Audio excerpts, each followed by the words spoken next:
Hey, welcome back to the channel, Bookworms and Constant Readers. Today is one of Stephen King's best. You saw the thumbnail. We are reviewing Stephen King's 11/22/63. This is going to be a little bit of a longer video. There's a lot to talk about. I've been away for a while. I'm still trying to get the timestamp thing to work. I don't know what I'm doing wrong. I really haven't a lot of time to look into it. But I am working on that. I know a few of you want timestamps in the videos. I tried the way a friend told me to do it, and it didn't work. So I'm still trying to figure that out. So yeah, let's get into it. We're going to do a cover review first. I will read the synopsis, talk about the book a little bit, address some things that I've seen from other reviews and other booktubers that I don't agree with, and then a little bit of a channel update and what I'm reading next at the end. So, like with all Stephen King books, I show you my first edition hardbacks. This is the first edition. It came out, I believe, in 2011, 2012, somewhere around in there. We're getting towards the end of the Stephen King books as far as reviewing them in chronological order. Now, I did start towards the latter half. So once I reach his newest novel, I will continue on to Carrie and so forth. And while I'm on the subject, the next book should be Wind Through the Keyhole. I am going to save that until I start back at Carrie, and I'm going to read the Dark Tower books all at once. So if you're wondering, the next Stephen King book will be Joyland. But here's the first edition hardback. And it has the same front cover as the paperback. It has the same spine. But on the back, they added this fake historical looking headline where JFK survives the assassination, and this has a lot to do with the story of this book. And then you look at the paperback. It's got the same historically accurate front cover. It's got the same spine. But then the back, they added his picture, Stephen King's picture, little synopsis about what the book is about, and then reviews from other authors. When it comes to the two covers, hands down, the first edition hardback is the better cover. 5 out of 5 on it. I would give the paperback, which is the version I read, I'd give it a 4.5 out of 5. They could have kept the same cover and put all this stuff on the inside flap. They have advertisements and stuff here that could have been changed. But it is what it is. So, the synopsis of the book. It says, life can turn on a dime or stumble into the extraordinary, as it does for Jake Epping, a divorced high school English teacher in small-town Maine. While grading essays by his GED students, Jake reads about such a destined moment through a gruesome, enthralling piece penned by janitor Harry Dunning. 50 years earlier,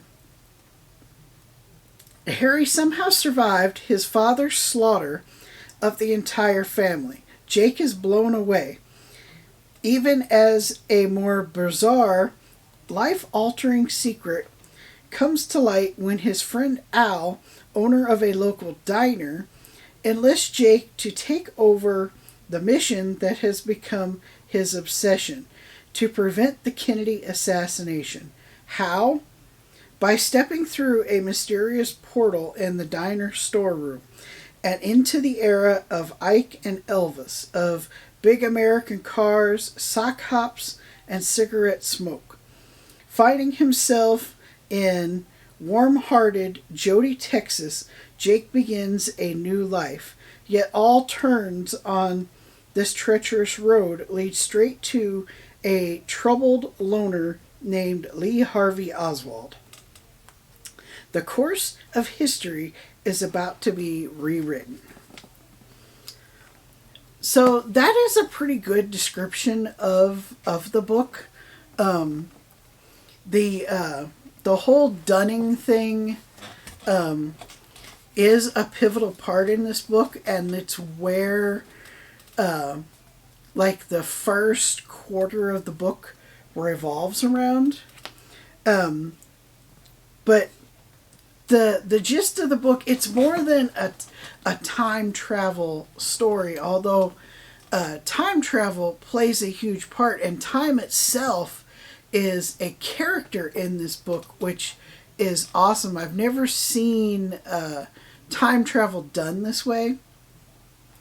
And so Jake and his friend Al is where this all starts. Al has tried to stop the Kennedy assassination, and he's gotten really sick with cancer, and he is on the verge of death. He's going to die within like a month. That's how quick this is. And he shows Jake this portal.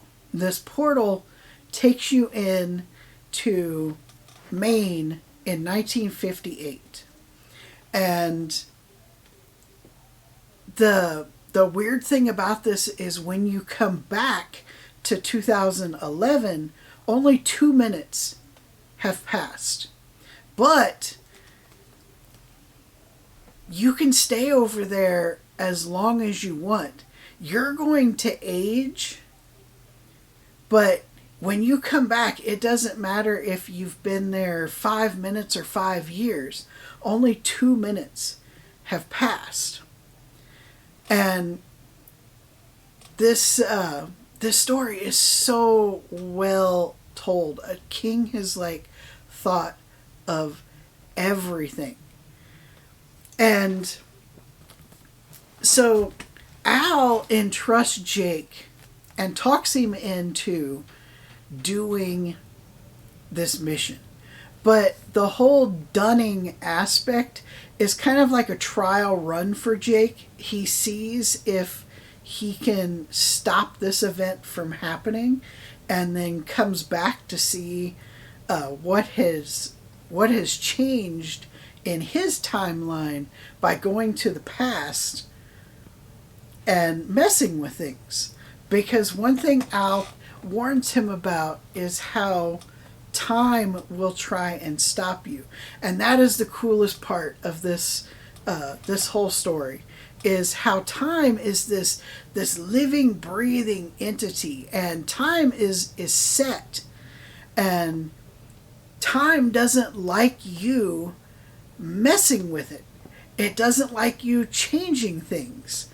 And so it will do whatever it has to do, and this is the supernatural aspect of the story, to stop you from trying to do what you've set out to do. And the bigger the event, the more time works against you.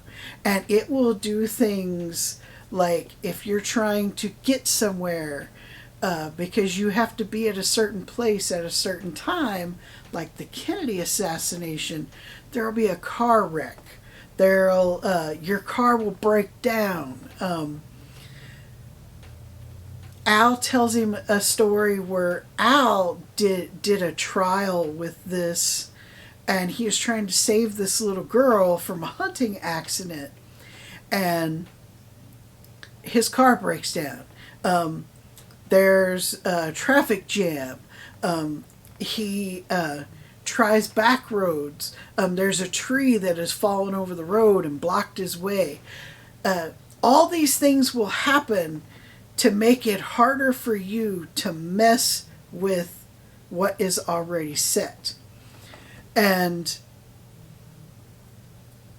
the writing of this is just beautiful. The way Stephen the way Stephen King does this is just amazing. This book will have you reading for hours at a time because you want to know what happens. Oh my God, it is this time, messing with Jake, or was this meant to happen? Why did this happen? Is it time, or is it just, because Jake did this? And that happens throughout the book. With this book, Stephen King starts out just hitting the gas, and he doesn't let up until the end. I have thought for a few days before doing this review, what can I say about this book that I didn't like? And there's nothing I can say about this book that I didn't like. The characters that you're supposed to like, you like. The characters that you're supposed to hate, you hate. The ending, the middle, the beginning, everything about this book is perfect. And this has become probably my favorite Stephen King book ever. It is that good.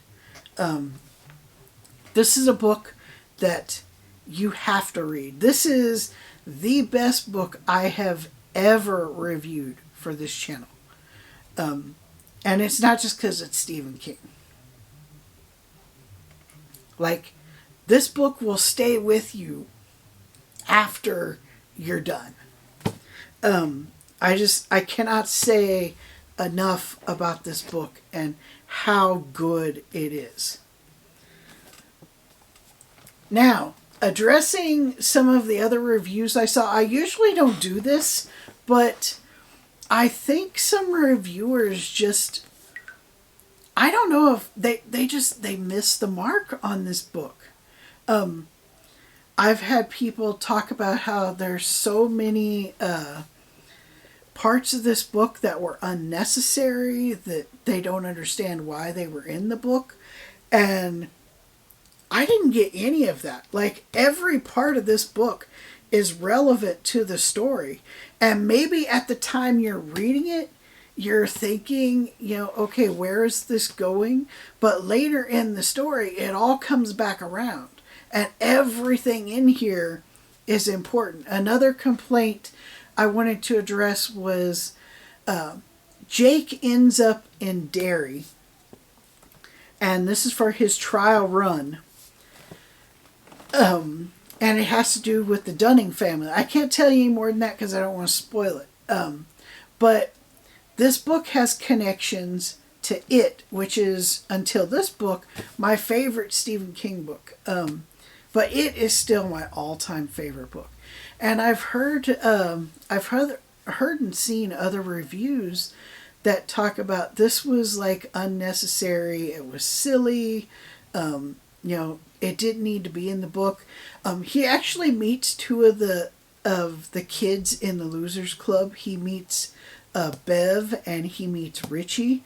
And this is, the summer has passed and they have killed, at least they think they've killed It. And they're still kind of shaken up by those events.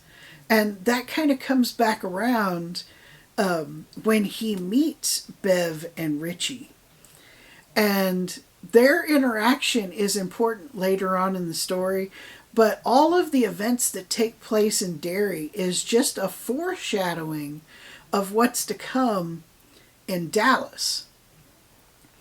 And I don't get, I don't know if like Stephen King fans read too much into Stephen King books or what. I just think a lot of times, it is what it is, and there's no like hidden meaning to that part of this book. It just is what it is. It connects, like most of his books do, two books to each other. And then the final thing is the ending. And I'll just be honest with you, it's such a cliche and like a bandwagoner thing, I think, at this point. Like, I'm so sick of the cop out that Stephen King can't nail an ending. That